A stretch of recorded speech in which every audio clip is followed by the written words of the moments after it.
Hey, so today's topic is going to be types of loans. Something people love to talk about. How do I get money? How do I get that mortgage on that property I want to buy, especially if it's an investment property? We're going to be a little bit heavily focused on that today, but I'm Daryl Eisen. I am your agent that helps you invest in your future. I am also an investor. I've invested in real estate in San Diego. I've invested in Kansas City. I've invested in Ohio, and I'm building new stuff in Florida right now.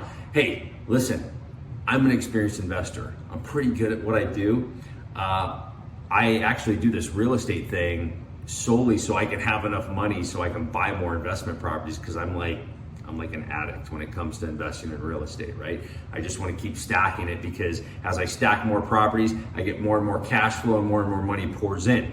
So let's talk about loans, right? A lot of people know about conventional lending, like where you get a conventional mortgage. You usually have to put 20% down. It's on your primary residence or maybe on a vacation home. Sometimes you can put like 10% down on a vacation home. You can usually do that one time, but you have to prove that you're going to at least vacation there 2 weeks out of the year. There's some rules around it. There's obviously things like VA loans, FHA loans. You cannot use those for investment properties directly. You have to live in the house for at least a year if you get an FHA or VA loan. You can turn that into an investment property after you've lived there for a year, though. That's totally allowed. So those are options, especially if you want to live in the investment for a little while. I've done that.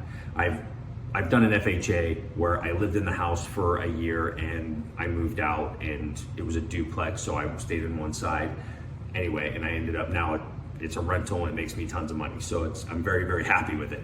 But listen, let's talk about, okay, so I already have some investment properties maybe, or maybe my credit's not the best. Maybe my debt to income ratio is not good enough for me to get a regular mortgage.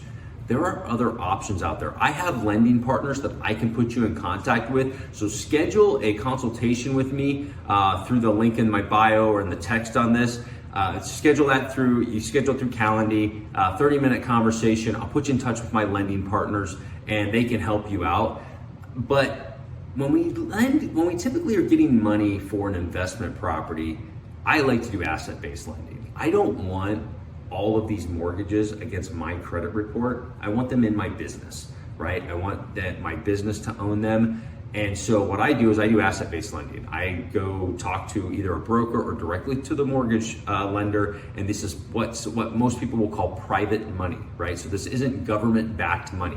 This is either private money. You can get it from a various number of brokers out there, various numbers of mortgage companies, but there's also small banks. Like if you're investing in a town in Ohio, you can go to that small bank a lot of times, and they'll have products that they can do asset-based lending on. So like I said, I've got a lot of resources for that. Hit me up, DM me, or schedule an appointment with me. Happy to help you out on that. But basically, asset-based lending it's based on the asset.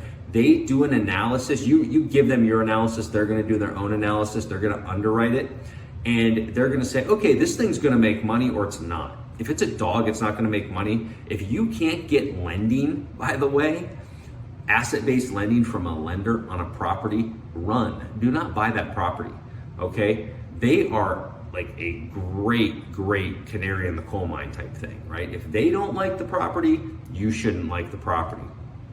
So I've got a story, maybe I'll tell another video about my lender steering me in the right direction on a builder actually. So, but hey, listen, the big thing here with asset-based lending is it goes against the asset. They're gonna check your credit score. You're gonna have to have a decent credit score. You can't have a bunch of late payments and stuff, right? But if you're like a little sub 700 and a lot of investors will fall into the sixes a little bit sometimes when we got a lot of stuff going on, maybe some things on credit cards for rehabs.